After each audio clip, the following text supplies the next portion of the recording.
পাগলের মতো ভালোবাসবে। দূর থেকে একবার দোয়াটি পাঠ করুন, 100% কাজ হবে ইনশাআল্লাহ।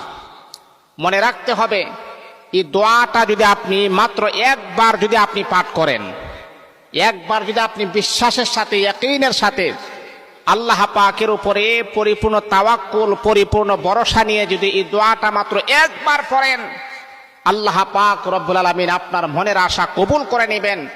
আপনার স্ত্রী আপনার অবাধ্য হয়ে গেছে, তাকে বাধ্য করতে চান, মাত্র একবার আপনি পড়বেন, সে আপনার জন্য অস্থির হয়ে যাবে, সে আপনার জন্য বেকুল হয়ে যাবে, পাগল হয়ে যাবে। এটা একটা গ্যারান্টিযুক্ত একটা আমল। এই আমলটা করে অনেকে সাকসেস হয়েছেন, অনেকে এই আমলটা করে রেজাল্ট পেয়েছেন। গত কয়েকদিন আগে যখন আমি আমার আরেকটা সোশ্যাল মিডিয়াতে যখন বয়ানটা যখন ছাড়ছিলাম, তখন আমার এক ভাই আমাকে কিছু হাদিয়া দিয়েছেন।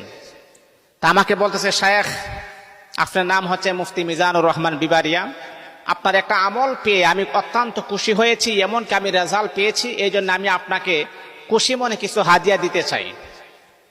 তা আমি চিন্তা করলাম, এখন যদি না করি হাদিয়া দেওয়া শূন্য, নেওয়াও শূন্য।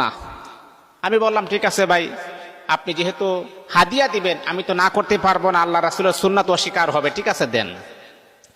আসলে টাকা পয়সা বড় কথা না। টাকা পয়সা আজকে আপনার কাছে আছে, কালকে নাও থাকতে পারে। টাকা পয়সা দিয়ে সম্পর্ক মেনটেন করে না। ভালোবাসা হচ্ছে মনের একটা আবেগ, অনুভূতি। ভালোবাসাটাই হচ্ছে আসল ভালোবাসা।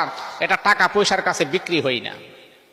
আমাকে টাকা দিলেও আমি খুশি, না দিলেও আমি খুশি। আমি সবচাইতে বড় খুশি হই আল্লাহ পাকের পিয়ারা বান্দারা যখন স্বামী স্ত্রীর সংসার যখন মজবুত হয়, বাঙ্গা যখন না হয়, চূর্ণ বিচূর্ণ যখন না হয়, তখন আমি সবচাইতে বড় খুশি হই। আল্লাহ আমার একটা আমল, আমি নগণ্যের একটা কথা শুনে যদি তারা আমল করে,